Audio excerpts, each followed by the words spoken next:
ಎಲ್ಲರಿಗೂ ನಮಸ್ಕಾರ ಸ್ನೇಹಿತರೆ. ಅತಿಯಾದ ಪ್ರೀತಿ, ನಂಬಿದವರಿಂದಲೇ ಅವಮಾನ, ಸಣ್ಣ ವಿಷಯಕ್ಕೂ ಕಣ್ಣೀರು, ಮನಸ್ಸಿನ ತುಂಬ ನೋವಿದ್ದರೂ ಮುಖದ ಮೇಲೆ ನಗು, ಇದೇನಾ ಕಟಕ ರಾಶಿಯವರ ಜೀವನ? ಆತ್ಮೀಯ ಕಟಕ ರಾಶಿಯವರೇ, ನೀವು ಸಾಕ್ಷಾತ್ ಪ್ರೀತಿ ಮತ್ತು ಮಮತೆಯ ಸ್ವರೂಪ. ರಾಶಿ ಚಕ್ರದಲ್ಲಿ ತಾಯಿಯ ಸ್ಥಾನ ಯಾರಿಗೆ ಸಿಕ್ಕಿದೆ ಅಂದರೆ ಅದು ಕೇವಲ ಕಟಕ ರಾಶಿಯವರಿಗೆ ಮಾತ್ರ. ಎದುರಿಗಿರುವ ವ್ಯಕ್ತಿಯ ಕಷ್ಟವನ್ನ ನೋಡಿದರೆ ಕರಗುವ ಬೆಣ್ಣೆಯಂತ ಮನಸ್ಸು ನಿಮ್ಮದು. ಚಂದ್ರನ ಆಶೀರ್ವಾದ ಪಡೆದ ನೀವು ಕತ್ತಲಲ್ಲಿರುವವರಿಗೂ ಬೆಳಕು ನೀಡುವ ಗುಣವನ್ನ ಹೊಂದಿದ್ದೀರಿ. ನಿಮ್ಮ ಅಂತಃಪ್ರಜ್ಞೆ ಎಷ್ಟು ಶಾರ್ಪ್ ಇರುತ್ತೆ ಅಂದರೆ ಎದುರಿಗಿರುವ ವ್ಯಕ್ತಿಗಳು ಸುಳ್ಳು ಹೇಳಿದ್ದಾನೋ ಅಥವಾ ಸತ್ಯ ಹೇಳ್ತಿದ್ದಾನೋ ಅನ್ನೋದನ್ನ ಅವರ ಕಣ್ಣು ನೋಡಿ ಹೇಳಬಲ್ಲ ಶಕ್ತಿ ನಿಮಗಿದೆ. ಆದರೆ ಆತ್ಮೀಯ ಕಟಕ ರಾಶಿಯವರೇ, ನಿಮ್ಮನ್ನ ನೀವೇ ಒಂದು ಪ್ರಶ್ನೆ ಕೇಳಿಕೊಳ್ಳಿ. ಜಗತ್ತಿನ ಎಲ್ಲರ ಕಣ್ಣೀರು ಒರೆಸುವ ನೀವು ರಾತ್ರಿ ಮಲಗುವಾಗ ನಿಮ್ಮ ಕಣ್ಣೀರು ಒರೆಸುವವರು ಯಾರು? ಎಲ್ಲರನ್ನೂ ನಮ್ಮವರೆಂದು ಅಪ್ಪಿಕೊಳ್ಳುವ ನಿಮಗೆ ಅಂತಿಮವಾಗಿ ಉಳಿಯುವುದು ಒಂಟಿತನ ಮಾತ್ರ. ಯಾಕೆ ಎಲ್ಲರಿಗೂ ಅನ್ನ ನೀಡುವ ಅನ್ನದಾತ ನೀವು ಆದರೆ ನಿಮ್ಮ ಮನಸ್ಸಿಗೆ ನೆಮ್ಮದಿ ಎಂಬ ಆಹಾರ ಯಾಕೆ ಸಿಗುತ್ತಿಲ್ಲ? ಇವತ್ತು ನೀವು ಒಂದು ಕಟುವಾದ ಸತ್ಯವನ್ನು ಒಪ್ಪಿಕೊಳ್ಳಲೇಬೇಕು. ನಿಮ್ಮ ನಿಜವಾದ ಜೀವನದ ಅಶಾಂತಿಗೆ, ನಿಮ್ಮ ವೈಫಲ್ಯಕ್ಕೆ ಅಥವಾ ನೀವು ಅನುಭವಿಸುತ್ತಿರುವ ಮಾನಸಿಕ ಯಾತನೆಗೆ ಗ್ರಹಗಳಿಗಿಂತ ಹೆಚ್ಚಾಗಿ ನಿಮ್ಮದೇ ಆದ ಒಂದು ಸ್ವಭಾವ ಕಾರಣವಾಗಿದೆ. ಹೌದು, ನಿಮ್ಮನ್ನ ಸೋಲಿಸುತ್ತಿರುವುದು ಹೊರಗಿನ ಶತ್ರುಗಳಲ್ಲ, ಬದಲಾಗಿ ನಿಮ್ಮ ಎದೆಯೊಳಗೆ ಇರುವ ಅತಿಯಾದ ಭಾವುಕತೆ. ಈ ಒಂದು ಗುಣ ನಿಮ್ಮನ್ನ ಎಷ್ಟು ದುರ್ಬಲವನ್ನಾಗಿ ಮಾಡಿದೆ ಅಂದರೆ ನೀವು ಬಲಶಾಲಿಯಾಗಿದ್ದರೂ, ಜಗತ್ತೇ ನಿಮ್ಮ ಕಾಲ ಬುಡದಲ್ಲಿದ್ದರೂ ನೀವೊಬ್ಬ ಅನಾಥನಂತೆ ಅಥವಾ ಅಸಹಾಯಕನಂತೆ ಬದುಕುವ ಪರಿಸ್ಥಿತಿ ಬಂದಿದೆ. ಹಾಗಾದರೆ ದೇವತೆಗಳಂತ ಮನಸ್ಸಿರುವ ಕಟಕ ರಾಶಿಯವರಿಗೆ ಶಾಪವಾಗಿರುವ ಆ ಗುಣ ಯಾವುದು? ನೀವು ಅಂದುಕೊಂಡಿದ್ದನ್ನ ಸಾಧಿಸಬೇಕೆಂದರೆ, ಚಂದ್ರನಂತೆ ಪ್ರಕಾಶಿಸಬೇಕೆಂದರೆ ಮಾಡಬೇಕಾದ ಬದಲಾವಣೆಗಳೇನು? ಈ ವಿಡಿಯೋದಲ್ಲಿ ಸಂಪೂರ್ಣವಾಗಿ ವಿಶ್ಲೇಷಣೆ ಮಾಡಲಿದ್ದೇವೆ. ಇದನ್ನ ಪೂರ್ತಿಯಾಗಿ ನೋಡಿ, ಏಕೆಂದರೆ ಇದು ಕೇವಲ ಜ್ಯೋತಿಷ್ಯವಲ್ಲ, ಇದು ನಿಮ್ಮ ಬದುಕಿನ ತಿರುವು. ಆ ಭಯಂಕರ ದೌರ್ಬಲ್ಯದ ಬಗ್ಗೆ ತಿಳಿಯುವ ಮೊದಲು ಜಗತ್ತು ನಿಮ್ಮನ್ನ ಕಂಡು ಯಾಕೆ ಬೆರಗಾಗುತ್ತದೆ ಅನ್ನೋದನ್ನ ನೀವು ತಿಳಿಯಬೇಕು. ಅದಕ್ಕೂ ಮುಂಚೆ ನೀವಿನ್ನು ಚಾನಲ್ಗೆ ಸಬ್ಸ್ಕ್ರೈಬ್ ಆಗಿಲ್ಲ ಅಂದರೆ ಈಗಲೇ ಸಬ್ಸ್ಕ್ರೈಬ್ ಆಗಿ, ಹಾಗೆ ವಿಡಿಯೋಗೆ ಲೈಕ್ ಮಾಡಿ, ವಿಡಿಯೋ ಸ್ಕಿಪ್ ಮಾಡದೆ ಕೊನೆ ತನಕ ನೋಡಿ. ಎಲ್ಲರೂ ಭಕ್ತಿಯಿಂದ ಓಂ ಶ್ರೀ ಮಹಾಲಕ್ಷ್ಮಿ ನಮಃ ಅಂತ ಕಮೆಂಟ್ ಮಾಡಿ. ಕರ್ಕಾಟಕ ರಾಶಿಯ ಚಿಹ್ನೆ ಏಡಿ. ಹೊರಗಿನಿಂದ ಗಟ್ಟಿಯಾದ ಚಿಪ್ಪನ್ನ ಹೊಂದಿರುವ ಏಡಿ ಒಳಗೆ ಅತ್ಯಂತ ಮೃದುವಾಗಿರುತ್ತದೆ. ಇದೇ ಕರ್ಕಾಟಕ ರಾಶಿಯವರ ವ್ಯಕ್ತಿತ್ವದ ಸಂಪೂರ್ಣ ಚಿತ್ರಣ. ಹೊರ ಜಗತ್ತಿಗೆ ಇವರು ಬಹಳ ಗಟ್ಟಿಗರು, ಭಾವನೆಗಳಿಗೆ ಬೆಲೆ ಕೊಡದವರಂತೆ ಕಂಡರೂ ತಮ್ಮೊಳಗೆ ಒಂದು ಸೂಕ್ಷ್ಮ ಮೃದುವಾದ ಹೃದಯವನ್ನ ಬಚ್ಚಿಟ್ಟುಕೊಂಡಿರುತ್ತಾರೆ. ತಮ್ಮನ್ನ ಮತ್ತು ತಮ್ಮ ಪ್ರೀತಿ ಪಾತ್ರರನ್ನ ರಕ್ಷಿಸಿಕೊಳ್ಳಲು ಇವರು ಯಾವುದೇ ಹಂತಕ್ಕೆ ಹೋಗುತ್ತಾರೆ. ಏಡಿಯ ಕಾಲುಗಳಂತೆ ಇವರು ಒಮ್ಮೆ ಹಿಡಿದದ್ದನ್ನ ಅದು ಸಂಬಂಧವೇ ಆಗಿರಲಿ, ನೆನಪೇ ಆಗಿರಲಿ, ಸುಲಭವಾಗಿ ಬಿಟ್ಟು ಕೊಡುವುದಿಲ್ಲ. ಈ ರಾಶಿಯ ಅಧಿಪತಿ ಸಾಕ್ಷಾತ್ ಚಂದ್ರದೇವ. ಚಂದ್ರ ಎಂದರೆ ಮನಸ್ಸು, ಭಾವನೆಗಳು, ತಾಯಿ ಮತ್ತು ಪೋಷಣೆಯ ಕಾರಕ. ಹಾಗಾಗಿಯೇ ಕರ್ಕಾಟಕ ರಾಶಿಯವರಿಗೆ ಹುಟ್ಟಿನಿಂದಲೇ ಇತರರನ್ನ ಪೋಷಿಸುವ ಕಾಳಜಿ ತೋರುವ ಗುಣ ರಕ್ತದಲ್ಲಿಯೇ ಬಂದಿರುತ್ತದೆ. ಕಟಕ ರಾಶಿಯವರು ಸಿಹಿ ಖಾದ್ಯಗಳನ್ನು ಇಷ್ಟಪಟ್ಟು ಸವಿಯುತ್ತಾರೆ. ಚಂದ್ರನಂತೆ 15 ದಿನ ಸಂತೋಷವಾಗಿರುತ್ತಾರೆ. ಇನ್ನುಳಿದ 15 ದಿನಗಳು ಕಾರಣವಿಲ್ಲದೆ ದುಃಖಿಸುವ, ಯೋಚಿಸುವ, ತನ್ನ ಭಾವನೆಗಳ ಜೊತೆ ಸಂಘರ್ಷ ಮಾಡುತ್ತೀರಾ. ಭೂತಕಾಲದ ಘಟನೆಗಳನ್ನು ಮರೆಯಲಾಗದೆ ಭವಿಷ್ಯತ್ ಕಾಲದ ಬಗ್ಗೆ ಸರಿಯಾದ ನಿರ್ಧಾರಗಳನ್ನು ತೆಗೆದುಕೊಳ್ಳಲು ಕಷ್ಟಪಡುತ್ತೀರಾ, ಕನ್ಫ್ಯೂಷನ್ ಮಾಡಿಕೊಳ್ಳುತ್ತೀರಾ. ಕಟಕ ರಾಶಿಯವರೇ, ಮೊದಲನೆಯದಾಗಿ ನಿಮ್ಮ ನೆನಪಿನ ಶಕ್ತಿ ಮತ್ತು ನಿಷ್ಠೆ. ನೀವು ಯಾರನ್ನಾದರೂ ಪ್ರೀತಿಸಿದರೆ ಅಥವಾ ಸ್ನೇಹ ಮಾಡಿದರೆ ಸಾಯುವವರೆಗೂ ಅವರನ್ನು ಬಿಟ್ಟು ಕೊಡುವುದಿಲ್ಲ. 10 ವರ್ಷಗಳ ಹಿಂದೆ ನಿಮಗೆ ಯಾರೋ ಮಾಡಿದ ಸಣ್ಣ ಸಹಾಯವನ್ನು ಕೂಡ ನೀವು ಮರೆಯುವುದಿಲ್ಲ. ಎರಡನೆಯದಾಗಿ ನಿಮ್ಮ ಪೋಷಣೆ ಮಾಡುವ ಗುಣ. ಮನೆಯಲ್ಲಿ ತಂದೆಯಾಗಿರಲಿ, ತಾಯಿಯಾಗಿರಲಿ ಅಥವಾ ಸ್ನೇಹಿತನಾಗಿರಲಿ, ನೀವು ಇತರರನ್ನ ನೋಡಿಕೊಳ್ಳುವ ರೀತಿ ಅದ್ಭುತ. ನಿಮ್ಮ ಕೈರುಚಿ, ನಿಮ್ಮ ಆರೈಕೆ ಬೇರೆ ಯಾವ ರಾಶಿಯವರಲ್ಲೂ ಸಿಗುವುದಿಲ್ಲ. ಮೂರನೆಯದಾಗಿ ನಿಮ್ಮ ಕ್ರಿಯೇಟಿವಿಟಿ ಅಥವಾ ಸೃಜನಶೀಲತೆ. ನೀವು ಏನೇ ಕೆಲಸ ಮಾಡಿದರೂ ಅದರಲ್ಲಿ ಒಂದು ಜೀವಂತಿಕೆ ಇರುತ್ತದೆ. ಇಷ್ಟೆಲ್ಲ ದೈವಿಕ ಗುಣಗಳಿದ್ದರೂ ನೀವು ಯಾಕೆ ಸೋಲುತ್ತಿದ್ದೀರಿ? ನಿಮ್ಮನ್ನ ಯಾಕೆ ಜನ ಪದೇ ಪದೇ ಹೀಯಾಳಿಸುತ್ತಾರೆ? ಆಗ ಆ ಗುಟ್ಟನ್ನು ರಟ್ಟು ಮಾಡುವ ಸಮಯ. ಕಟಕ ರಾಶಿಯವರೇ, ನಿಮ್ಮನ್ನ ಯುದ್ಧ ಮಾಡಿ ಸೋಲಿಸಲು ಯಾರಿಂದಲೂ ಸಾಧ್ಯವಿಲ್ಲ. ಆದರೆ ನಿಮ್ಮನ್ನು ಕಣ್ಣೀರು ಹಾಕುವಂತೆ ಮಾಡುತ್ತಿರುವುದು ನಿಮ್ಮ ಆ ದೊಡ್ಡ ದೌರ್ಬಲ್ಯ. ಅದೇ ಗತಕಾಲವನ್ನ ಮರೆಯಲಾಗದ ಹಠ ಮತ್ತು ಅತಿಯಾದ ನಿರೀಕ್ಷೆ. ಕೇಳಲು ಇದು ಸರಳ ಅನಿಸಬಹುದು, ಆದರೆ ಇದೇ ನಿಮ್ಮ ಪ್ರಗತಿಗೆ ಅಡ್ಡವಾಗಿರುವ ಹಿಮಾಲಯ ಪರ್ವತ. ಕಟಕ ರಾಶಿಯವರು ವರ್ತಮಾನದಲ್ಲಿ ಬದುಕುವುದಕ್ಕಿಂತ ಹೆಚ್ಚಾಗಿ ಗತಕಾಲದಲ್ಲಿ ಬದುಕುತ್ತಾರೆ. ಯಾರೋ 10 ವರ್ಷದ ಹಿಂದೆ ಆಡಿದ ಒಂದು ಕೆಟ್ಟ ಮಾತನ್ನ, ಮಾಡಿದ ಒಂದು ಅವಮಾನವನ್ನ ನೀವು ಇವತ್ತಿಗೂ ನೆನೆಸಿಕೊಂಡು ಕೊರಗುತ್ತೀರಿ. ಅವರು ನನಗೆ ಹಾಗೆ ಅಂದು ಬಿಟ್ರಲ್ಲ, ಇವರು ನನಗೆ ಹೀಗೆ ಮಾಡಿದ್ರಲ್ಲ ಎಂಬ ಹಳೆ ಕಸವನ್ನ ಮನಸ್ಸಿನಲ್ಲಿಟ್ಕೊಂಡು ಇವತ್ತಿನ ಸುಂದರವಾದ ಬದುಕನ್ನ ಹಾಳು ಮಾಡಿಕೊಳ್ಳುತ್ತೀರಿ. ಎರಡನೆಯದಾಗಿ ಅತಿಯಾದ ನಿರೀಕ್ಷೆ. ನೀವು ಎದುರಿನ ವ್ಯಕ್ತಿಯನ್ನ ಪ್ರೀತಿಸಿದಷ್ಟೇ ಅವರಿಂದಲೂ ಅದೇ ಪ್ರೀತಿಯನ್ನ ನಿರೀಕ್ಷಿಸುತ್ತೀರಿ. ಆದರೆ ನೆನಪಿಡಿ ಕಟಕ ರಾಶಿಯವರೇ, ಎಲ್ಲರ ಮನಸ್ಸು ನಿಮ್ಮ ಹಾಗಿರುವುದಿಲ್ಲ. ನೀವು ನಿರೀಕ್ಷೆ ಮಾಡಿದ ಪ್ರೀತಿ ಸಿಗದೇ ಇದ್ದಾಗ ನೀವು ಡಿಪ್ರೆಷನ್ಗೆ ಹೋಗುತ್ತೀರಿ, ಕೋಪ ಮಾಡಿಕೊಳ್ಳುತ್ತೀರಿ, ಮೌನಕ್ಕೆ ಶರಣಾಗುತ್ತೀರಿ.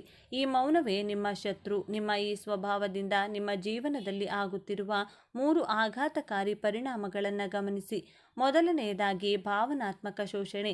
ನೀವು ತುಂಬ ಸಾಫ್ಟ್ ಅಂತ ಜಗತ್ತಿಗೆ ಗೊತ್ತಿದೆ. ಹಾಗಾಗಿ ಜನ ನಿಮ್ಮ ಹತ್ತಿರ ಬಂದು ಕಣ್ಣೀರು ಹಾಕಿ ನಿಮ್ಮ ಹಣ ಮತ್ತು ಸಹಾಯವನ್ನ ಪಡೆದು ಕೆಲಸ ಆದ ಮೇಲೆ ನಿಮ್ಮನ್ನ ಕಸದ ಬುಟ್ಟಿಯಂತೆ ನೋಡುತ್ತಾರೆ. ಆದರೂ ನೀವು ಬದಲಾಗುವುದಿಲ್ಲ. ಎರಡನೆಯದಾಗಿ ಆರೋಗ್ಯದ ಸಮಸ್ಯೆ ಮತ್ತು ಮನಃಶಾಂತಿ. ಸಣ್ಣ ವಿಷಯಕ್ಕೂ ಚಿಂತೆ ಮಾಡುವ ಸ್ವಭಾವ ನಿಮ್ಮದು. ಯಾರೋ ಫೋನ್ ರಿಸೀವ್ ಮಾಡಿಲ್ಲ ಅಂದರೆ ಸಾಕು 100 ಕೆಟ್ಟ ಆಲೋಚನೆಗಳು ನಿಮ್ಮ ತಲೆಯಲ್ಲಿ ಓಡುತ್ತವೆ. ಈ ಅತಿಯಾದ ಆಲೋಚನೆ ನಿಮ್ಮ ಜೀರ್ಣಕ್ರಿಯೆ ಮತ್ತು ನಿದ್ದೆಯನ್ನು ಹಾಳು ಮಾಡುತ್ತಿದೆ. ನಿಮ್ಮ ಆರೋಗ್ಯ ಹಾಳಾಗಲು ಅರ್ಧ ಕಾರಣ ನಿಮ್ಮ ಮನಸ್ಸೇ ಹೊರತು ದೇಹವಲ್ಲ. ಮೂರನೆಯದಾಗಿ ಮೂಡ್ ಸ್ವಿಂಗ್ಸ್ನಿಂದ ಅವಕಾಶಗಳ ನಾಶ. ಕಟಕ ರಾಶಿಯವರ ಮನಸ್ಸು ಕ್ಷಣ ಕ್ಷಣಕ್ಕೂ ಬದಲಾಗುತ್ತದೆ. ಬೆಳಿಗ್ಗೆ ಇದ್ದ ಉತ್ಸಾಹ ಸಂಜೆ ಇರುವುದಿಲ್ಲ. ನಿಮ್ಮ ಈ ಮೂಡ್ ಸ್ವಿಂಗ್ಸ್ನಿಂದಾಗಿ ಕೈಗೆ ಬಂದ ಎಷ್ಟೋ ದೊಡ್ಡ ಅವಕಾಶಗಳನ್ನು, ಉದ್ಯೋಗಗಳನ್ನು ಅಥವಾ ಸಂಬಂಧಗಳನ್ನು ನೀವೇ ಹಾಳು ಮಾಡಿಕೊಂಡಿದ್ದೀರಿ. ಕೋಪದಲ್ಲಿ ಅಥವಾ ಬೇಸರದಲ್ಲಿ ನೀವು ತೆಗೆದುಕೊಳ್ಳುವ ನಿರ್ಧಾರಗಳು ಯಾವಾಗಲೂ ತಪ್ಪಾಗಿರುತ್ತವೆ. ಕಟಕ ರಾಶಿಯವರೇ, ಇನ್ನು ಸಾಕು ಈ ಕಣ್ಣೀರು. ನೀವು ಕೇವಲ ಆಳಲು ಹುಟ್ಟಿದವರಲ್ಲ, ಆಳಲು ಹುಟ್ಟಿದವರು. ನಿಮ್ಮ ರಾಶ್ಯಾಧಿಪತಿ ಚಂದ್ರನಂತೆ ತಂಪಾಗಿ ಆದರೆ ಸಮುದ್ರದಲೆಯಂತೆ ಶಕ್ತಿಯುತವಾಗಿ ಇರಬೇಕೆಂದರೆ ಈ ಕ್ಷಣವೇ ಈ 3 ಬದಲಾವಣೆಗಳನ್ನು ಮಾಡಿಕೊಳ್ಳಿ. ಮೊದಲನೆಯದಾಗಿ ಕ್ಷಮಿಸಿ ಮತ್ತು ಮರೆತು ಬಿಡಿ. ಹೌದು, ನಿಮ್ಮ ಮನಸ್ಸು ಒಂದು ಸ್ಟೋರ್ ರೂಮ್ ಅಲ್ಲ. ಹಳೆಯ ನೋವುಗಳನ್ನು ಶೇಖರಿಸಿಡಬೇಡಿ. ಯಾರೋ ನಿಮಗೆ ನೋವು ಕೊಟ್ಟಿದ್ದಾರೋ ಅವರನ್ನು ನಿಮ್ಮ ಮನಸ್ಸಿನಿಂದ ಶಾಶ್ವತವಾಗಿ ಡಿಲೀಟ್ ಮಾಡಿ. ಗತಕಾಲದ ಗೋರಿಯ ಮೇಲೆ ಕುಳಿತು ಆಳುವುದನ್ನು ನಿಲ್ಲಿಸಿ. ಇವತ್ತು ಏನಾಗಬೇಕು ಅದರ ಕಡೆ ಗಮನ ಕೊಡಿ. ನೆನಪಿಡಿ, ಮರೆತವನು ಮಾತ್ರ ಬದುಕುತ್ತಾನೆ. ಎರಡನೆಯದಾಗಿ ಗಟ್ಟಿ ಕವಚವನ್ನು ನಿರ್ಮಿಸಿಕೊಳ್ಳಿ. ಏಡಿ ಹೇಗೆ ತನ್ನ ಮೃದುವಾದ ದೇಹ ರಕ್ಷಿಸಿಕೊಳ್ಳಲು ಗಟ್ಟಿಯಾದ ಕವಚವನ್ನು ಹೊಂದಿದೆಯೋ ಹಾಗೆ ನೀವು ಕೂಡ ಮಾನಸಿಕವಾಗಿ ಕಠಿಣವಾಗಲೇಬೇಕು. ಯಾರ ಮಾತುಗಳು ನಿಮ್ಮ ಮನಸ್ಸನ್ನು ಮುಟ್ಟಬಾರದು. ಯಾರಾದರೂ ನಿಮ್ಮನ್ನು ಟೀಕಿಸಿದರೆ ಅದು ಅವರ ಅಭಿಪ್ರಾಯವಷ್ಟೇ. ನಿರ್ಲಕ್ಷ್ಯ ಮಾಡುವುದನ್ನು ಕಲಿಯಿರಿ. ಪ್ರತಿಯೊಬ್ಬರಿಗೂ ಉತ್ತರಿಸುತ್ತಾ ಹೋದರೆ ನಿಮ್ಮ ಪ್ರಯಾಣ ಅರ್ಧಕ್ಕೆ ನಿಲ್ಲುತ್ತದೆ. ಮೂರನೆಯದಾಗಿ ನಿರೀಕ್ಷೆ ಇಲ್ಲದ ಕರ್ಮ. ಗೀತೆಯಲ್ಲಿ ಕೃಷ್ಣ ಹೇಳಿದ ಮಾತು ನಿಮಗೆ ಅನ್ವಯವಾಗಬೇಕು. ನೀವು ಸಹಾಯ ಮಾಡಿ, ಪ್ರೀತಿ ಕೊಡಿ, ಆದರೆ ಬದಲಾಗಿ ಅವರಿಂದ ಏನನ್ನೂ ನಿರೀಕ್ಷಿಸಬೇಡಿ. ಯಾವಾಗ ನೀವು ನಾನು ಮಾಡಿದೆ ಅನ್ನೋದನ್ನು ಬಿಟ್ಟು ನನ್ನ ಕರ್ತವ್ಯ ಮಾಡಿದೆ ಅಂದುಕೊಳ್ಳುತ್ತೀರೋ ಆಗ ಯಾವ ನೋವು ನಿಮ್ಮ ಹತ್ತಿರವೂ ಸುಳಿಯುವುದಿಲ್ಲ. ನಿಮ್ಮ ಸಂತೋಷದ ಕೀಲಿ ಕೈಯನ್ನು ಬೇರೆಯವರ ಜೇಬಿನಲ್ಲಿಡಬೇಡಿ. ಕಟಕ ರಾಶಿಯವರೇ, ನೀವು ನೀರಿನ ತರಹ. ನೀರಿಗೆ ಆಕಾರವಿಲ್ಲ, ಆದರೆ ಅದು ಬಂಡೆಯನ್ನೇ ಒಡೆಯುವ ಶಕ್ತಿ ಹೊಂದಿದೆ. ನಿಮ್ಮ ಭಾವನೆಗಳನ್ನು ದೌರ್ಬಲ್ಯ ಮಾಡಿಕೊಳ್ಳಬೇಡಿ. ಅದನ್ನೇ ನಿಮ್ಮ ಶಕ್ತಿಯನ್ನಾಗಿ ಮಾಡಿಕೊಳ್ಳಿ. ನಿಮ್ಮ ಪ್ರೀತಿಯನ್ನ ಅರ್ಹತೆ ಇರುವವರಿಗೆ ಮಾತ್ರ ಕೊಡಿ. ಇಂದಿನಿಂದ ಕನ್ನಡಿಯ ಮುಂದೆ ನಿಂತು ಹೇಳಿಕೊಳ್ಳಿ, ನಾನು ಯಾರಿಗಾಗಿಯೂ ಕಣ್ಣೀರು ಹಾಕುವುದಿಲ್ಲ. ನನ್ನ ನಗು, ನನ್ನ ನೆಮ್ಮದಿ ನನಗೆ ಮುಖ್ಯ. ಯಾವಾಗ ನೀವು ನಿಮ್ಮನ್ನ ಪ್ರೀತಿಸಲು ಶುರು ಮಾಡುತ್ತೀರೋ ಆಗ ಇಡೀ ಜಗತ್ತು ನಿಮ್ಮ ಹಿಂದೆ ಬರುತ್ತದೆ. ಸ್ನೇಹಿತರೆ, ಕಟಕ ರಾಶಿಯವರ ಈ ವಿಶ್ಲೇಷಣೆ ನಿಮಗೆ ಸರಿ ಅನಿಸಿದರೆ, ನಿಮ್ಮ ಜೀವನದ ಕತೆ ಕೂಡ ಇದೇ ಆಗಿದ್ರೆ ದಯವಿಟ್ಟು ಈ ವಿಡಿಯೋಗೆ ಒಂದು ಲೈಕ್ ಮಾಡಿ. ನಿಮ್ಮ ಪ್ರತಿ ಲೈಕ್ ನಮಗೆ ಬೆಂಬಲ ನೀಡುತ್ತದೆ ಮತ್ತು ನಿಮ್ಮ ಅಚ್ಚುಮೆಚ್ಚಿನ ಕಟಕ ರಾಶಿಯ ಸ್ನೇಹಿತರಿಗೆ, ಸಂಬಂಧಿಕರಿಗೆ ಈ ವಿಡಿಯೋವನ್ನು ಶೇರ್ ಮಾಡಿ. ಅವರಿಗೂ ಬದುಕುವ ದಾರಿ ಸಿಗಲಿ. ಇದೇ ರೀತಿ ದ್ವಾದಶ ರಾಶಿಗಳ ನಿಖರವಾದ ಫಲಗಳನ್ನು, ರಹಸ್ಯಗಳನ್ನು ತಿಳಿದುಕೊಳ್ಳಲು ನಮ್ಮ ಚಾನೆಲ್ನ ಈಗಲೇ ಸಬ್ಸ್ಕ್ರೈಬ್ ಮಾಡಿ. ನಿಮ್ಮ ರಾಶಿ ಯಾವುದು ಮತ್ತು ನಿಮ್ಮ ಜೀವನದ ದೊಡ್ಡ ಸಮಸ್ಯೆ ಏನು ಎಂಬುದನ್ನು ಕಮೆಂಟ್ ಬಾಕ್ಸ್ನಲ್ಲಿ ತಿಳಿಸಿ. ಜ್ಯೋತಿಷ್ಯ ಶಾಸ್ತ್ರದ ಪ್ರಕಾರ ಬರುವ 12 ರಾಶಿಗಳಲ್ಲಿ ಅತ್ಯಂತ ಸೂಕ್ಷ್ಮ ಮನಸ್ಸಿನ, ಇತರರನ್ನು ಚೆನ್ನಾಗಿ ಅರ್ಥ ಮಾಡಿಕೊಳ್ಳಬಲ್ಲ, ಕುಟುಂಬಕ್ಕಾಗಿ ತನ್ನನ್ನೇ ಅರ್ಪಿಸುವ ಕೆಲಸ ಎಂದು ಬಂದಾಗ ಯಾವುದೇ ಅಡೆತಡೆ ಇದ್ದರೂ ಪೂರ್ಣಗೊಳಿಸುವ ಏಕೈಕ ರಾಶಿ ಕಟಕ ರಾಶಿ. ಕಟಕ ರಾಶಿಯಲ್ಲಿ ಜನಿಸಿದವರು ಎಲ್ಲ ರಾಶಿಚಕ್ರ ಚಿಹ್ನೆಗಳಲ್ಲಿ ಅತ್ಯಂತ ಪ್ರೀತಿಯುಳ್ಳವರು. ಅವರು ಸಹಾನುಭೂತಿ, ಕಾಳಜಿ, ಪೋಷಣೆ, ವಿಶ್ವಾಸಾರ್ಹ ಮತ್ತು ನಿಷ್ಠಾವಂತರು. ಅವರು ಇತರ ಜನರಿಗಿಂತ ಹೆಚ್ಚಿನದನ್ನು ಅನುಭವಿಸುತ್ತಾರೆ ಮತ್ತು ಅದರಿಂದ ಅವರ ಸುತ್ತಲಿನ ಜನರ ಕಂಪನಗಳಿಂದ ಸುಲಭವಾಗಿ ಪ್ರಭಾವಿತರಾಗುತ್ತಾರೆ. ಅವರು ಹೆಚ್ಚು ಗಮನಿಸುವ ಜೀವಿಗಳು. ಇದು ರಾಶಿಚಕ್ರ ಚಿಹ್ನೆಯ ಜನರ ಅನೇಕ ಉತ್ತಮ ಗುಣಗಳಲ್ಲಿ ಒಂದಾಗಿದೆ. ಅವರು ಸಂಗಾತಿಯನ್ನ ಆಳವಾಗಿ ಮತ್ತು ಬೇಷರತ್ತಾಗಿ ಪ್ರೀತಿಸುತ್ತಾರೆ. ಸೂಕ್ಷ್ಮತೆ ಮತ್ತು ದಯೆಯ ಹೊರತಾಗಿ ಅವರು ಉತ್ತಮ ಹಾಸ್ಯ ಪ್ರಜ್ಞೆಯನ್ನು ಹೊಂದಿದ್ದಾರೆ. ಅವರೊಂದಿಗೆ ಸುಲಭವಾಗಿ ಮುಂದುವರೆದುಕೊಂಡು ಹೋಗಬೇಕಾದರೆ ಅವರ ಜೀವನ ಸಂಗಾತಿ ಹೊಂದಿರಬೇಕಾದ ವ್ಯಕ್ತಿತ್ವ ಗುಣಲಕ್ಷಣಗಳೇನು ಎನ್ನುವುದನ್ನು ನೋಡೋಣ. ನೋವುಗಳು ಸಹಜವಾಗಿಯೇ ಬರುತ್ತವೆ, ಹಾಗಂತ ಕುಗ್ಗದಿರು. ನೋವುಗಳೆಲ್ಲವನ್ನ ಒಮ್ಮೆ ಕುಗ್ಗಿಸಿ ನೋಡು. ನೋವುಗಳು ನಿನ್ನ ಮುಂದೆ ಕುಗ್ಗಲಾರಂಭಿಸುತ್ತವೆ. ಕಟಕ ರಾಶಿ ನಕ್ಷತ್ರ ಆಧಾರಿತ ಜನ್ಮ ರಹಸ್ಯದ ಬಗ್ಗೆ ಈ ವಿಡಿಯೋದಲ್ಲಿ ತಿಳಿಸಿಕೊಡಲಿದ್ದೇನೆ. ಅದಕ್ಕೂ ಮುಂಚೆ ನೀವಿನ್ನು ಚಾನಲ್ಗೆ ಸಬ್ಸ್ಕ್ರೈಬ್ ಆಗಿಲ್ಲ ಅಂದರೆ ಈಗಲೇ ಸಬ್ಸ್ಕ್ರೈಬ್ ಆಗಿ, ಹಾಗೆ ವಿಡಿಯೋಗೆ ಲೈಕ್ ಮಾಡಿ, ವಿಡಿಯೋ ಸ್ಕಿಪ್ ಮಾಡದೆ ಕೊನೆ ತನಕ ನೋಡಿ. ಕಾಲಪುರುಷನ ಕುಂಡಲಿಯಲ್ಲಿ ಕಟಕ ರಾಶಿ ಚತುರ್ಥ ಭಾವದಲ್ಲಿ ಬರುತ್ತದೆ. ಈ ರಾಶಿಯಲ್ಲಿ ಪುನರ್ವಸು ನಕ್ಷತ್ರದ 4ನೇ ಪಾದ, ಪುಷ್ಯ ನಕ್ಷತ್ರದ 4 ಪಾದಗಳು, ಆಶ್ಲೇಷ ನಕ್ಷತ್ರದ 4 ಪಾದಗಳು ಕಂಡುಬರುತ್ತವೆ. ಕಟಕ ರಾಶಿಯವರು ಭಾವನಾತ್ಮಕವಾಗಿ ಕಷ್ಟಗಳನ್ನು ಅನುಭವಿಸುವವರು, ಸಂವೇದನಾಶೀಲರು, ಶಾಂತಿಪ್ರಿಯರು, ಬೇರೆಯವರ ಕಷ್ಟ ದುಃಖಗಳನ್ನು ಬಹಳ ತಾಳ್ಮೆ ಸಮಾಧಾನದಿಂದ ಆಲಿಸುವ ಮಾತೃ ಹೃದಯಗಳು. ಕಟಕ ರಾಶಿಯ ಅಧಿಪತಿ ಚಂದ್ರಗ್ರಹವಾಗಿರುವುದರಿಂದ ಕಟಕ ರಾಶಿಯವರು ಬಹಳ ಶೀತಲ, ಶಾಂತಿ, ಸಮಾಧಾನದ ಗುಣದವರು. ಚಂದ್ರನ ಸ್ವಾಭಾವಿಕ ಗುಣಗಳು ಕಟಕ ರಾಶಿಯವರ ಮೇಲೆ ಹೆಚ್ಚು ಪ್ರಭಾವವನ್ನು ಬೀರುತ್ತವೆ. ನೀವು ಪರಿಶ್ರಮದಿಂದ ಕೆಲಸ ಕಾರ್ಯಗಳನ್ನು ಮಾಡಿದರೂ ಇದರ ಪ್ರತಿಫಲ ಸಿಗುವುದು ಸ್ವಲ್ಪ ವಿಳಂಬವಾಗುತ್ತದೆ. ಬೇರೆಯವರಿಗೆ ದಯೆ, ಕರುಣೆ ತೋರಿಸುತ್ತೀರಾ. ಜೊತೆಗೆ ಸಾಹಿತ್ಯ, ಸಂಗೀತ, ನಾಟಕ, ಕಲೆಯಲ್ಲಿ ಆಸಕ್ತಿ ಉಳ್ಳವರು. ಕಟಕ ರಾಶಿಯು ಜಲತತ್ವ ರಾಶಿಯಾಗಿರುವುದರಿಂದ ನೀವು ನೀರಿನ ಹಾಗೆ ಎಲ್ಲರ ಜೊತೆ ಯಾವ ಭೇದ ಭಾವವನ್ನು ಮಾಡದೆ ಬೆರೆತುಕೊಳ್ಳುತ್ತೀರಾ. ಎಲ್ಲರ ಜೊತೆ ಹೊಂದಿಕೊಳ್ಳುವ ಸ್ವಭಾವದವರು. ಕರ್ಕಾಟಕ ರಾಶಿ, ವೃಶ್ಚಿಕ ರಾಶಿ ಹಾಗೂ ಮೀನರಾಶಿ ಈ 3 ರಾಶಿಗಳು ಜಲತತ್ವ ರಾಶಿಯಾಗಿದೆ. ಆದರೆ ಕರ್ಕಾಟಕ ರಾಶಿ ಚರರಾಶಿ, ನೀರು ಸ್ವಚ್ಛ, ಸುಂದರ, ಹರಿಯುವ ನೀರಾಗಿರುತ್ತದೆ. ವೃಶ್ಚಿಕ ರಾಶಿಯ ಜಲ ಸ್ಥಿರ ತತ್ವ. ಆದ್ದರಿಂದ ವೃಶ್ಚಿಕ ರಾಶಿಯವರು ತಮ್ಮ ಎಮೋಷನ್ಸ್ಗಳನ್ನು ಹಿಡಿದಿಟ್ಟುಕೊಂಡಿರುತ್ತಾರೆ. ಕಟಕ ರಾಶಿಯವರ ಜನ್ಮ ರಹಸ್ಯವನ್ನು ತಿಳಿಯುವುದಾದರೆ ನಿಮ್ಮ ಹಿಂದಿನ ಜನ್ಮವನ್ನು ವಿಮರ್ಶಿಸಲು ಸಹ ಪಂಚಮ ಭಾವವಾದಂತಹ ವೃಶ್ಚಿಕ ರಾಶಿಯ ಸಂಬಂಧವನ್ನು ನೋಡಬೇಕಾಗುತ್ತದೆ. ನಿಮ್ಮ ರಾಶ್ಯಾಧಿಪತಿ ಚಂದ್ರಗ್ರಹ ವೃಶ್ಚಿಕ ರಾಶಿಯಲ್ಲೇ ನೀಚನಾಗುವ ಕಾರಣದಿಂದ ನಿಮ್ಮ ಹಿಂದಿನ ಜನ್ಮದಲ್ಲಿ ನಿಮ್ಮನ್ನು ಭಾವನೆಗಳೊಂದಿಗೆ ಯಾರೋ ಕಟ್ಟಿಹಾಕಲು ಪ್ರಯತ್ನಿಸುತ್ತಿರುತ್ತಾರೆ. ನೀವು ಭಾವನಾತ್ಮಕವಾಗಿ ಮುಕ್ತಿ ಪಡೆಯಲು ಈ ಜನ್ಮದಲ್ಲಿ ಕಟಕ ರಾಶಿಯಲ್ಲಿ ಜನಿಸಿರುತ್ತೀರಾ. ಈ ಜನ್ಮದಲ್ಲಿ ನಿಮ್ಮ 9ಮ ಸ್ಥಾನದ ಅಧಿಪತಿಯಾಗಿ ಗುರುಗ್ರಹ ಬರುವುದರಿಂದ ಆಧ್ಯಾತ್ಮಿಕ ಸೇವೆ, ಧಾರ್ಮಿಕ ಕಾರ್ಯ, ಸತ್ಕರ್ಮಗಳನ್ನು ಮಾಡುವುದು, ವಿದ್ಯಾದಾನ ಮಾಡುವುದರಿಂದ ಈ ಜನ್ಮದಿಂದ ಮೋಕ್ಷವನ್ನು ಪಡೆದು ಮುಂದಿನ ಜನ್ಮದಲ್ಲಿ ಉತ್ತಮವಾದಂತಹ ಆತ್ಮವನ್ನು ಪಡೆಯುತ್ತೀರಾ. ನಿಮ್ಮ 5ಮ ಸ್ಥಾನದಲ್ಲಿ ವೃಶ್ಚಿಕ ರಾಶಿ ಬರುವುದರಿಂದ ನಿಮಗೆ ಭಾವನೆಗಳೊಂದಿಗೆ ಹೋರಾಟ ಮಾಡುವುದೇ ದೊಡ್ಡ ಟಾಸ್ಕ್ ಆಗಿರುತ್ತದೆ.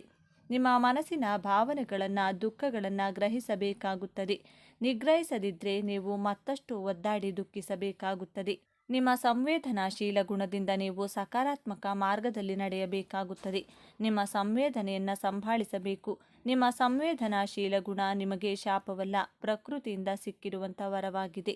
ನೀವು ಕಟಕ ರಾಶಿಯಲ್ಲಿ ಜನಿಸಿದಾಗ ಪುನರ್ವಸು ನಕ್ಷತ್ರ, ಪುಷ್ಯ ನಕ್ಷತ್ರ, ಆಶ್ಲೇಷ ನಕ್ಷತ್ರಗಳು ಲಭ್ಯವಾಗಿರುತ್ತವೆ.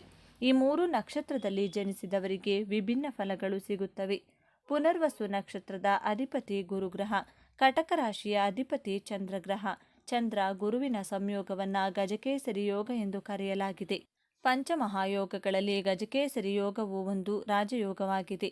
ಆದ್ದರಿಂದ ಕಟಕ ರಾಶಿ ಪುನರ್ವಸು ನಕ್ಷತ್ರದ 4ನೇ ಪಾದದಲ್ಲಿ ಜನಿಸಿದವರು ಆಧ್ಯಾತ್ಮಿಕ ದೃಷ್ಟಿಯಿಂದ ದೊಡ್ಡ ದೊಡ್ಡ ಸಾಧನೆಯನ್ನು ಮಾಡುವವರು. ಪುನರ್ವಸು ನಕ್ಷತ್ರದಲ್ಲಿ ಜನಿಸಿದವರು ಎಂತಹದ್ದೇ ಕಷ್ಟಗಳನ್ನು ಎದುರಿಸುವಲ್ಲಿ ಗುರುಗ್ರಹ ನಿಮಗೆ ಸಹಾಯ ಮಾಡುತ್ತದೆ. 2ನೇ ನಕ್ಷತ್ರ ಪುಷ್ಯ ನಕ್ಷತ್ರ. ಪುಷ್ಯ ನಕ್ಷತ್ರದ ಅಧಿಪತಿ ಶನಿಗ್ರಹ. ಶನಿಗ್ರಹ ಪ್ರಾಕೃತಿಕ ಕುಂಡಲಿಯ ಕರ್ಮಾಧಿಪತಿ ಹಾಗೂ ಲಾಭಾಧಿಪತಿಯಾಗಿದೆ. ಆದ್ದರಿಂದ ಪುಷ್ಯ ನಕ್ಷತ್ರದಲ್ಲಿ ಜನಿಸಿದವರು ಲೋಹ, ಕಬ್ಬಿಣದ ವ್ಯಾಪಾರದಿಂದ ಲಾಭ ಪಡೆಯಬಹುದು ಹಾಗೂ ಐರನ್ ಹಾಗೂ ಸ್ಟೀಲ್ ಇಂಡಸ್ಟ್ರಿ ರಿಲೇಟೆಡ್ ಜಾಬ್ ಮಾಡಬಹುದು. ಈ ಜನ್ಮದಲ್ಲಿ ಹೆಚ್ಚಿನ ಕೆಲಸ ಕಾರ್ಯಗಳನ್ನು ನಿಷ್ಠೆಯಿಂದ ಮಾಡಿದ್ದೇ ಆದಲ್ಲಿ ಹೆಚ್ಚಿನ ಲಾಭವನ್ನು ಪಡೆಯಬಹುದು. ರಾಜಕೀಯ ಕ್ಷೇತ್ರದಲ್ಲಿಯೂ ಯಶಸ್ವಿಯಾಗಬಹುದು. ನೀವು ಆಶ್ಲೇಷ ನಕ್ಷತ್ರದಲ್ಲಿ ಜನಿಸಿದರೆ ಆಶ್ಲೇಷ ನಕ್ಷತ್ರದ ಅಧಿಪತಿ ಬುಧಗ್ರಹ, ಕಟಕ ರಾಶಿಯ ಅಧಿಪತಿ ಚಂದ್ರಗ್ರಹ. ಚಂದ್ರ ಹಾಗೂ ಬುಧನ ಸಂಬಂಧ ಏರ್ಪಡುತ್ತದೆ. ನಿಮ್ಮ ವ್ಯವಸ್ಥಾನದಲ್ಲಿ ಬುಧಗ್ರಹ ಬರುವುದರಿಂದ ಹಾಗೂ ನಿಮ್ಮ ನಕ್ಷತ್ರಾಧಿಪತಿಯು ಬುಧಗ್ರಹವಾಗಿರುವುದರಿಂದ ನಿಮ್ಮ ಮನಸ್ಸು ಹಾಗೂ ನಿಮ್ಮ ಮಾತಿನಿಂದ ಅಂತರ್ ಹೋರಾಟವನ್ನು ಅನುಭವಿಸುತ್ತೀರಾ. ಮನಸ್ಸಿನ ಮಾತು ಕೇಳಬೇಕಾ ಅಥವಾ ಬುದ್ಧಿಯ ಮಾತನ್ನು ಕೇಳಬೇಕಾ ಎಂಬಂಥ ಕನ್ಫ್ಯೂಷನ್ನಲ್ಲಿರ್ತೀರಾ. ನೀವು ಅಂತರ್ಗತವಾಗಿ ಸಂಘರ್ಷಗಳನ್ನು ಎದುರಿಸಬೇಕಾಗುತ್ತದೆ. ಆಶ್ಲೇಷ ನಕ್ಷತ್ರದವರ ಮನಸ್ಸು ವಿಚಲಿತಗೊಳ್ಳುತ್ತಿರುತ್ತದೆ. ಪ್ರತಿ 2.5 ದಿನಕ್ಕೊಮ್ಮೆ ನಿಮಗೆ ಮೂಡ್ ಸ್ವಿಂಗ್ಸ್ ಆಗುತ್ತಿರುತ್ತದೆ. ನಿಮ್ಮ ಆಲೋಚನೆಗಳಲ್ಲಿ ಬದಲಾವಣೆಯಾಗುತ್ತಿರುತ್ತದೆ. ನಿಮ್ಮ ಮನಸ್ಸನ್ನು ಸ್ಥಿರವಾಗಿಟ್ಟುಕೊಳ್ಳಲು ಪರಿತಪಿಸುತ್ತೀರಾ. ನಿಮ್ಮ ಮನಸ್ಸಿನ ಸಂಘರ್ಷಗಳನ್ನು ನೀವು ಹೇಗೆ ಮ್ಯಾನೇಜ್ ಮಾಡ್ತೀರಾ ಎನ್ನುವುದು ನಿಮಗೆ ದೊಡ್ಡ ಸವಾಲಾಗಿರುತ್ತದೆ. ನೀವು ನಿಮ್ಮ ಭಾವನೆಗಳ ಸಂಘರ್ಷದಿಂದ ಹೊರಗಡೆ ಬಂದರೆ ನಿಮ್ಮ ಜೀವನದಲ್ಲಿ ಯಶಸ್ಸನ್ನು ಗಳಿಸುತ್ತೀರಾ. ಭಾವನಾತ್ಮಕತೆ. ಕಟಕ ರಾಶಿಯವರು ಪ್ರತಿಯೊಂದು ಭಾವನೆಯನ್ನು ಬಹಳ ಆಳವಾಗಿ ಅನುಭವಿಸುತ್ತಾರೆ ಮತ್ತು ಆದ್ದರಿಂದ ಅವರ ಸಂಗಾತಿ ಸೂಕ್ಷ್ಮ ಮತ್ತು ಸಹಾನುಭೂತಿ ಹೊಂದಿರುವುದು ಬಹಳ ಮುಖ್ಯ. ಅವರು ತಮ್ಮ ಭಾವನೆಗಳನ್ನು ಪರಿಹರಿಸುವ ಸಾಮರ್ಥ್ಯವನ್ನು ಹೊಂದಿರಬೇಕು ಮತ್ತು ಕಟಕ ರಾಶಿಯವರು ಮಾಡುವಂತೆಯೇ ವಿಷಯಗಳನ್ನು ಅನುಭವಿಸಬೇಕು. ಕಾಳಜಿ. ಕಟಕ ರಾಶಿಯವರು ಇತರ ಜನರ ಅಗತ್ಯಗಳನ್ನು ತಮ್ಮ ಮುಂದೆ ಇಟ್ಟುಕೊಳ್ಳುವ ಪ್ರವೃತ್ತಿಯನ್ನು ಹೊಂದಿರುತ್ತಾರೆ. ಅವರು ನಿಸ್ವಾರ್ಥ ಮತ್ತು ಕಾಳಜಿಯುಳ್ಳವರು ಮತ್ತು ಆದ್ದರಿಂದ ಅವರ ಜೀವನ ಸಂಗಾತಿಯೂ ಸಹ ಅವರಂತೆ ದಯೆ ಮತ್ತು ಕಾಳಜಿಯುಳ್ಳವರಾಗಿರುವುದು ಮುಖ್ಯ. ಹಾಸ್ಯ ಪ್ರವೃತ್ತಿ. ಕರ್ಕ ರಾಶಿಯ ಜನರು ಇತರ ಜನರ ಪ್ರತಿಕ್ರಿಯೆಗಳು ಮತ್ತು ಭಾವನೆಗಳನ್ನು ಸುಲಭವಾಗಿ ಅಳೆಯಲು ಸಮರ್ಥರಾಗಿರುವುದರಿಂದ ಅವರನ್ನು ನಗಿಸಲು ಏನು ಹೇಳಬೇಕು ಮತ್ತು ಯಾವಾಗ ಹೇಳಬೇಕು ಎಂದು ಅವರಿಗೆ ತಿಳಿದಿದೆ. ಅವರು ಉತ್ತಮ ಹಾಸ್ಯ ಪ್ರಜ್ಞೆಯನ್ನು ಹೊಂದಿದ್ದಾರೆ ಮತ್ತು ಜನರ ಮಧ್ಯೆ ಅತ್ಯಂತ ಆಕರ್ಷಕ ವ್ಯಕ್ತಿಯಾಗಬಹುದು. ಅವರ ಜೀವನ ಸಂಗಾತಿಯು ಅವರೊಂದಿಗೆ ಸುಲಭವಾಗಿ ಸಂಪರ್ಕಿಸಲು ಬುದ್ಧಿವಂತ ಹಾಸ್ಯ ಪ್ರಜ್ಞೆಯನ್ನು ಹೊಂದಿರಬೇಕು. ನಿಷ್ಠೆ. ಕಟಕ ರಾಶಿಯವರು ಪ್ರೀತಿಯಲ್ಲಿ ಬಿದ್ದಾಗ ಅವರು ಇಷ್ಟಪಟ್ಟು ಪ್ರೀತಿಸುತ್ತಾರೆ. ಅವರು ತಮ್ಮ ಸಂಗಾತಿಗೆ ಅಪ್ರಾಮಾಣಿಕರಾಗಿರಲು ಯೋಚಿಸುವುದಿಲ್ಲ. ಹೀಗಾಗಿ ಅವರ ಅರ್ಧಾಂಗಿಯಾಗಿರುವವರು ನಂಬಿಕೆ, ಬದ್ಧತೆ ಮತ್ತು ವಿಶ್ವಾಸಾರ್ಹವಾಗಿರಬೇಕು. ಅರ್ಥಗರ್ಭಿತ ಸ್ವಭಾವದವರು. ಇವರು ಅಲೌಕಿಕ ಪ್ರಜ್ಞೆಯನ್ನು ಹೊಂದಿರುವರು. ಇತರರ ಮನಸ್ಸಿನಲ್ಲೇನಿದೆ ಎಂದು ಚೆನ್ನಾಗಿ ಅರ್ಥ ಮಾಡಿಕೊಳ್ಳುವವರು.